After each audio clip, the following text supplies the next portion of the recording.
Hey, welcome back. James T. Lane from Philly to Broadway. Well, the road continues. The last time we checked in, I had an Achilles tendon injury. It happened in Louisville, Kentucky. And it was pretty devastating. I hobbled off stage left. My stage manager picked me up and took me to the hospital. And I remember this moment in the bathroom where I thought it might be a fake injury and I could muscle through it. And I collapsed in the bathroom. And then I knew it was really serious. I hadn't heard of any Achilles tendon injury things before. And it was the start of my realizing that I wasn't a superhero, that I wasn't invincible, that things could actually happen to me. And so it's that bubble popped at that moment, and they put me on a plane back to State College where I had an apartment. And I was quickly put into surgery that the end of that week. And within 2 months, I started physical therapy and was on the mend. Now, I will say that it took about 9 months to get back to dancing shape. But, and this is the part where it gets really serious, and I think you can handle it though. Alcoholism runs in my family, and I thought that that it would skip me because I went to school and that I had talent and that I was, immune to what happened to a lot of my aunts and my uncles. But lo and behold, with some time on my hands, you hear that quote, that saying, idle time is the devil's playground.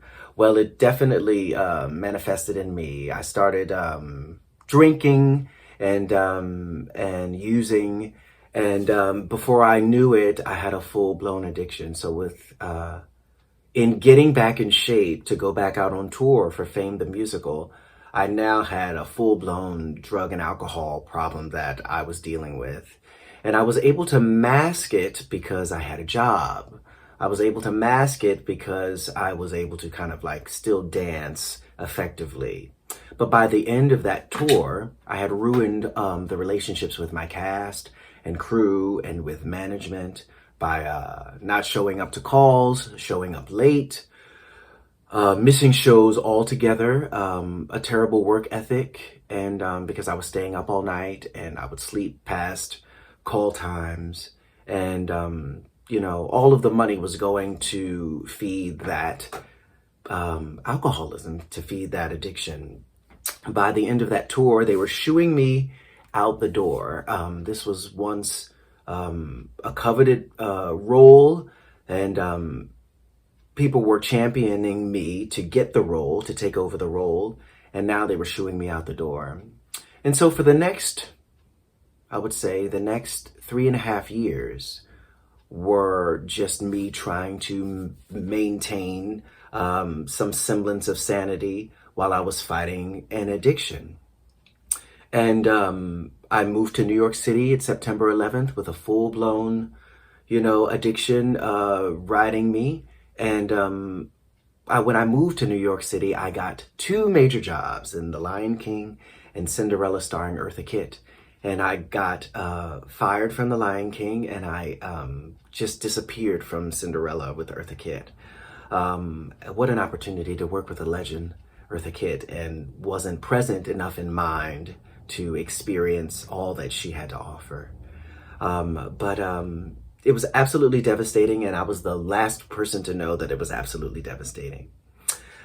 My mother came to New York City to get me, and I went back to Philadelphia for 2 years and continued to do the same thing.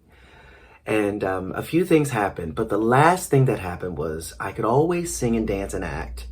And those superhero qualities, because I think that those are superhero qualities, singing, dancing, and acting, were not showing up in me anymore. And the last straw was that I couldn't form pitch. I lost my rhythm. I just lost what was really guiding me. And I had enough of it. I said, enough, enough, enough. So in September of 2004, I started to get my life together. In November 16th of 2004, I stopped using and got myself together. So that's a little bit more than you probably would have bargained for tuning into Instagram at the Marriott Lincolnshire, but I think you can handle it. It's all worth it. And it got me to where I am today. So tune in more the next time when we talk about getting myself together and getting back into the swing of things. Thanks so much. Stay healthy.